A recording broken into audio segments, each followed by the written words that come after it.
और अगर तुम लोग नए हो तो सब्सक्राइब करो। वो जो लाल वाला बटन है उस पर फूट फेंक के मारो या फिर मोमबत्ती, मुझे नहीं पता, बस क्लिक हो जाना चाहिए। एहे, रहा नहीं जाता, तड़प ही ऐसी है ना। नहीं नहीं रुको जरा, सबर करो। अपना बनारे के छोड़ी तो सपना सब केहू खातिर उठेला न ढापना। मलाई म्यूजिक अपना बनारे के छोड़ी तो सपना सब केहू खातिर उठेला न ढापना।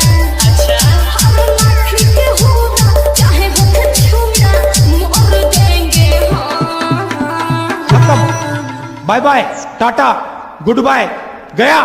इस सज्जन को क्या तकलीफ है भाई, क्या तकलीफ है इनको? अगर तुम मिल जाओ, अरे तो का कर लेबो? पलंगिया तोड़ देंगे हम। अगर तुम मिल जाओ, पलंगिया तोड़ देंगे हम। अरे मरना है, एकदम खपले बड़ा। कौन है ये लोग? कहां से आते हैं?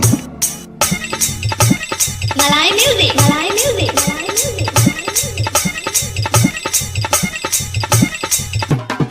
ना संखान होई हो, मन हरान होई हो, बाबू तकते तकत रह जाइबो, नानी बान होई हो।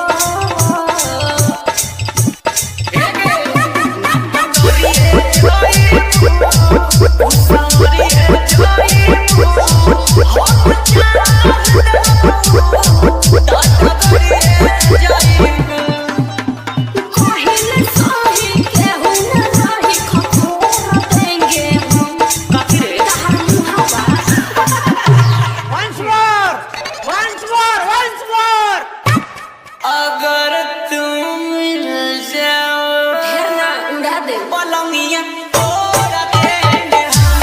अगर तुम मिल जाओ, पलंगिया तोड़ देंगे हम।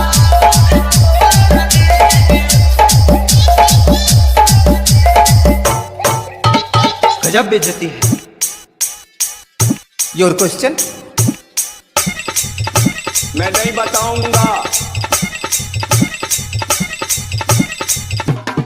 हाल चाल ना कर, चल चल ना कर, हम आई बनाई हाथे जादू साथ बमरा।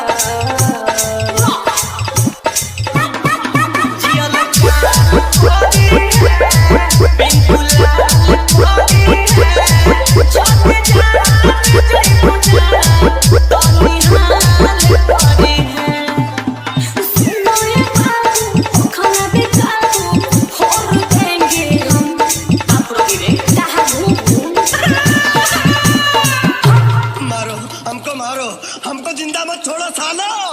हम कोई मंदिर का घंटा है कि कोई भी आके बजा जाता है? इस सज्जन को क्या तकलीफ है भाई, क्या तकलीफ है इनको? पहली फुर्सत में निकल। अगर तुम मिल जाओ, अरे ब्याह सपना में ढुक गइला। आय पलंगिया